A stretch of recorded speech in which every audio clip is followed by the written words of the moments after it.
Hello, I'm Kevin Benedict, Senior Analyst for Digital Transformation here at Cognizant, and I want to thank you for joining us today. I'm so excited. We have as a guest today Dror Nadler, who's the SVP or Senior Vice President of Sales and Strategic Alliances for an interesting company out of Tel Aviv, Israel called Cellrox. So Dror, thanks for joining us today. Hi, Kevin. Great to be here. Thanks for inviting me. So your company is not, your location is not in Israel, although that's where the company was founded. Where are you calling from today, Dror? That is correct. Yes, I'm actually calling out of Boston. Very good. So what's the weather like today? Oh, it's beautiful. We're waiting for the summer the whole year around here, and it's 80 degrees, sunny. It's a beautiful day here. Very good. Well, I want to thank you again for joining us today. And this is part of a series called the Mobile Expert Interview Series. So before we get going here, let me just ask you, what makes you a mobile expert? That's a brilliant question. I guess I'm very passionate about mobility in general. I love to touch and to own all of these different mobile devices. I don't know if that makes me an expert, but I'm definitely invested a lot of time and effort to get familiar with everything that's going on in the mobility space, and it's quite a lot. Got it. So what's your background? Well, I've been in the high-tech industry for just over 20 years, worked in a large corporation called EMC, which I'm sure you're familiar with. I've been there for 13 years.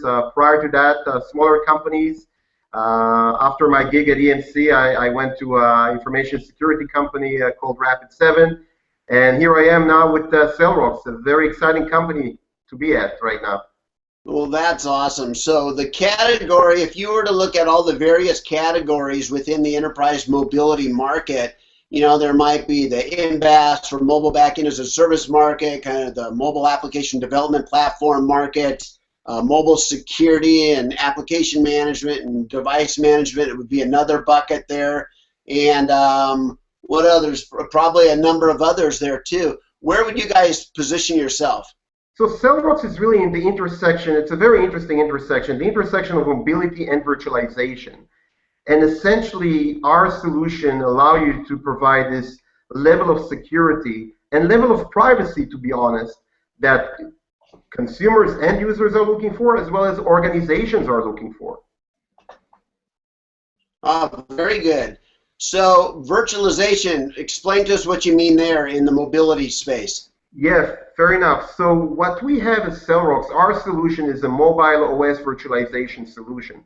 So think about a way to run multiple OS instances or multiple phones, if you may, if it's a smartphone, on the same physical device. And essentially, each one of these instances, we're calling it persona. Each one of these instances is essentially a persona. So each one of these instances stand on its own. It has its own namespace, user space. And therefore, whatever you do there is totally isolated and cannot be touched by other applications that resides on other personas. That's a very interesting space, and I hear, that kind of similar descriptions from a number of your competitors within this particular space. So what made, your team there at Cellrox think that there was a need for another vendor in the market?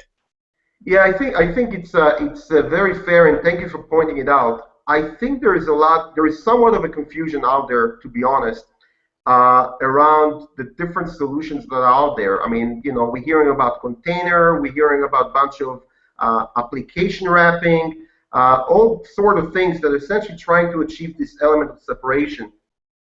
What we realize at Cellrox is there is really no one solution out there that allow you a true separation. And think about having an application which you downloaded, and obviously you didn't know at the time, but that might be a malicious application that resides within the same user space, right, as another application which has some critical information on it. It might be an application that belongs to your organization.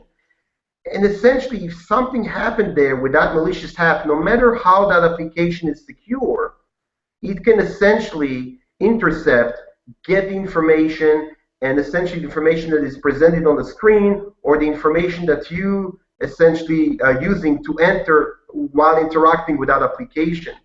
The only way to prevent that is to make sure that these two applications running on two different silos that are totally isolated. And our solution is unique because we truly provide you these elements of isolation through the virtualization technology. Okay, so help me understand this virtualization and this multi-persona. What does it actually do on the device? Is there a limit to 2 personas or 3 personas? Is there a hardware limit or a software limit, or is in fact an infinite amount of personas supported? Yeah, it's very interesting. The short answer to your question, we tested up to 5 personas on the same one physical device.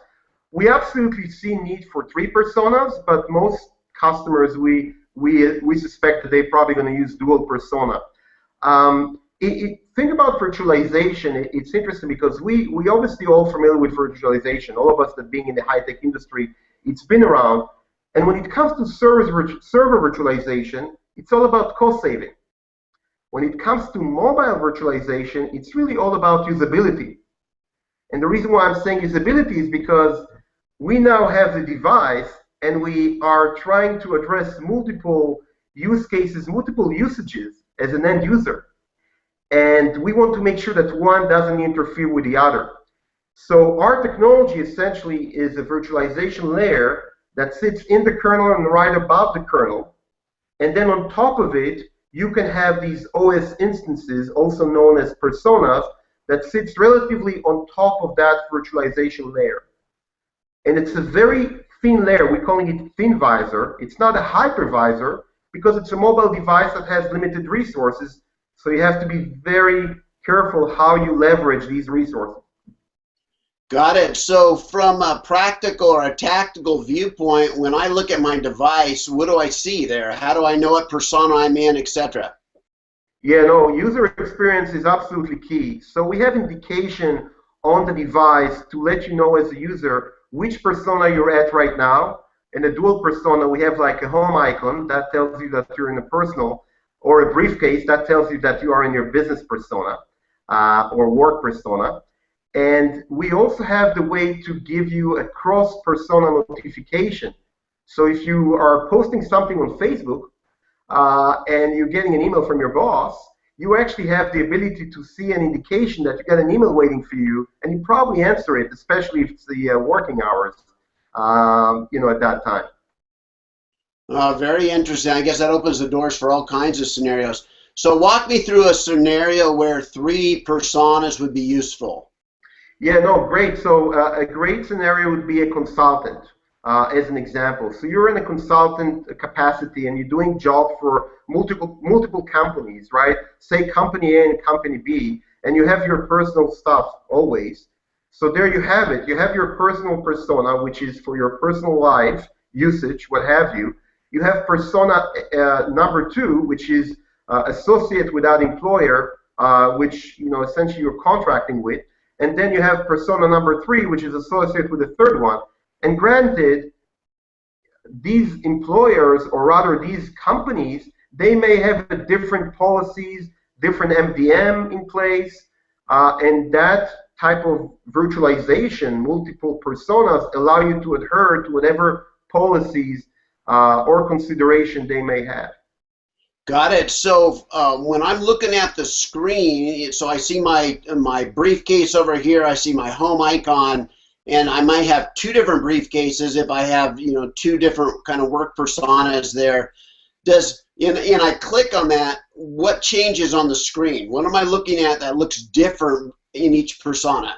Yeah, the briefcase and the home icon that I mentioned, this is kind of what we do for a dual persona. When you have more than 2 personas, you basically double-click on the launcher, will kind of get you from one to the other. It's kind of like a round robin, and then ultimately you will be able to tell based on the indication on top of the screen where you're at. And typically, what we're seeing is that if you have a work persona, you're probably going to have the wallpaper of that company that associates with that persona. I can give you more examples. If you are working for your company, would you click on that briefcase, and behind the briefcase it would then show you all your enterprise apps that are related to the company? And if you go out to your personal persona, Facebook, Twitter, Snapchat, you name it over there, is that how it would be? Yes, that's how it's going to be. And you actually bring up a very important point, which is because we have a virtualization layer, you can essentially customize the work persona. And why it matters? It matters because as an organization, you may want to make sure that you know what gets on the work persona from an application standpoint. And you want to limit what's get on it because you want to reduce risk and you want to reduce exposure. On the other end, because we do have this virtualization technology, on your personal persona, no question asked, no restrictions whatsoever. And you can kind of go on like you're not really working for anyone and you're just using it as you see fit with no restrictions whatsoever and without posing any risk for the organization you're working for. Got it. So has there been discussion about being able to actually have different wireless data providers for each of those personas? Has that ever come about? Yes, as a matter of fact, one of the use cases that we see are kind of very compelling, at least the conversation that I'm having with potential prospects, really has to do with the fact that you can have your work persona attached to the corporate Wi-Fi, if you may, the wireless campus network, and you can make sure that the personal stuff gets off the corporate network. And that is a huge headache when you think about large corporations. They may have thousands of users in campus, and they're using, to watch, great tool, YouTube, right? We're all familiar with it, and maybe posting something on Facebook or doing some other things that are not work related. And instead of them riding on the corporate network, they basically simultaneously can actually do it on the carrier network, as an example, and then do all the work-related stuff on the Wi-Fi connection. You just have this complete separation. Yeah, that's fascinating, that whole area. I see that as there's a lot of opportunity for improvement and for cool services like that, especially on the data front, because data is becoming such a huge cost center for companies everywhere. Precisely, and we do have a partner that essentially has this technology that does virtualization of a SIM card. So when you think about it, what we actually do with them, the type of solution we have with them, is even if you have a single phone, a phone that has a single SIM card, rather, you can essentially have two different phone lines with two different data plans, one associated with your personal persona, the other one associated with the work persona. And by doing so, you have this complete separation, right? And you only, when you want to kind of talk with the family, friends, you're using your phone number, and it has a different contact information because essentially it's a different OS instance. Different address book. Everything is different. It's basically its own operating system. That's why I said the intersection of mobility and virtualization. It's a true OS instance on your mobile device. Yeah, that's fascinating. So the next question, if you look at kind of the history of the category you're in around security and privacy and all that, how mature is that market? From if we start at 1, it doesn't exist, and 10, it's fully matured and stagnant now. Where are we on that 1 to 10 on a maturity curve in this category? I frankly believe that we're probably around 3, if you ask me. There is a long way to go, and we don't realize. I had a conversation with a friend the other day. We all use these applications where you actually have a barcode, right? You go to your favorite coffee shop, not to be named, and you have a barcode that with preloaded money on it, right? And essentially, think about, maybe you just downloaded a game somewhere, and that game has the ability to see whatever any other application you have on your mobile device display on the screen. And they just need that barcode, and there you have it. They're actually now buying coffee on your dime. There is so many things that can happen. So that's why I really feel that there is a long way to go there. I think we made a lot of progress, no question, but there is a long way to go there. So that unnamed coffee shop with the barcode, I have run into that challenge before where I automatically reach for it to pay for a coffee, and then I'm thinking, no, wait a minute, I'm on a business trip.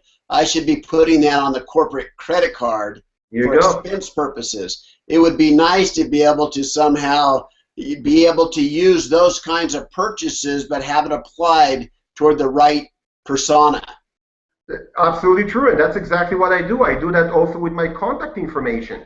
I do it with everything. That's absolutely true. That should be that would be a great kind of way of leveraging that separation. Absolutely. So you must talk to a lot of clients and a lot of prospects out there. What are still some of the biggest challenges in educating the market? What are people misunderstanding that you have to continually address with them? I think in one word, and you actually had it embedded in the question, education. What I find right now, my biggest challenge, and I think it's a good challenge to have, to be honest, it's educating. It's educating the market. You know, our company is not an MDM, and there are great MDM players out there. We're working side by side with them. Our technology is not about managing your device. Our technology is just giving you this ability to create this complete separation between different instances where you actually have complete usage for each and every one of them, and educating the prospect, the customers, about how that may be different from something that people may have heard called containers. So just to kind of, this is not a container. What we do is not a container. It's really a complete operating system instance that can be customized. But the difference between that and a container is that container, no matter how secure it is, and even some of these containers are even encrypted, which is great, but then if you have an application residing on that container, when that application needs to interact with the kernel or with the hardware, with the camera on the phone, with the dialer on the phone, what have you, it goes to the same user space as all the unprotected regular zone application reside on, where you may have a malicious app residing on it. And that is obviously a concern, versus a way where you actually have a virtualization layer and you have a separate entity, and each one of them stands on its own and doesn't really interfere, doesn't really have access to the other persona that are essentially the peer persona that reside next to it. Ah, very good. So, Dror, the Internet of Things is probably the most hyped kind of trend in technology going right now. Do you guys have a story or a play or a solution or a strategy around that Internet of Things? Yes, of course, and we do. There are many elements around personas when you think about it. There is the obvious one that we obviously talked about, the work persona, the personal persona, but there is also almost like purpose-built persona.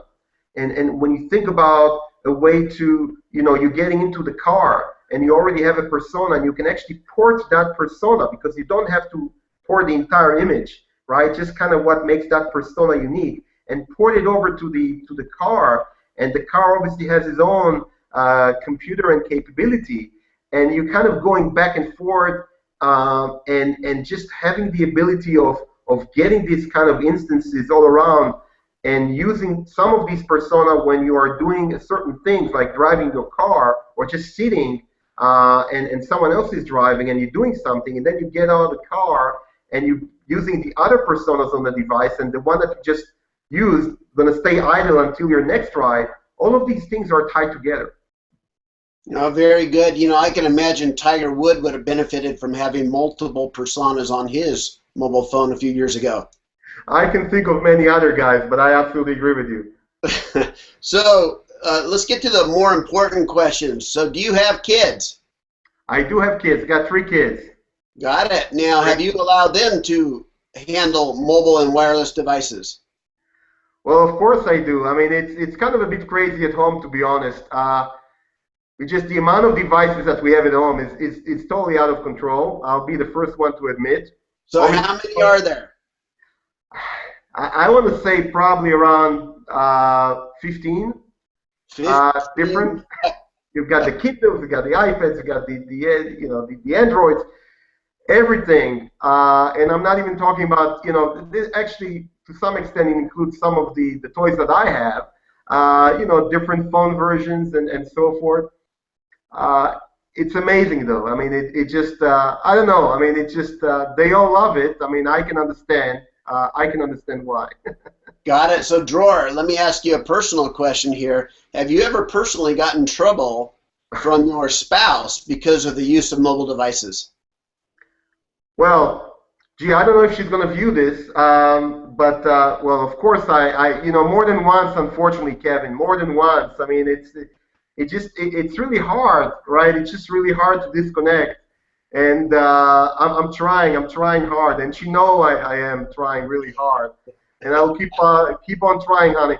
But yeah, no, it's just kind of, just leave it alone. Just let's have some FaceTime conversation here, quality conversation here. And I'm trying hard, but yeah, it got me in trouble so many times, Kevin. I can't Oh, even. yeah. Well, maybe we should have a support group for each other then. Hey, I'm all for it. Whatever can help me. Detox, that'll be great. Dror, I want to thank you so much for giving us your time today and sharing your insights and experiences with all of us My today. pleasure. My pleasure. It was great talking with you today, Kevin. Thank you so much. Thank you. Bye-bye. Bye.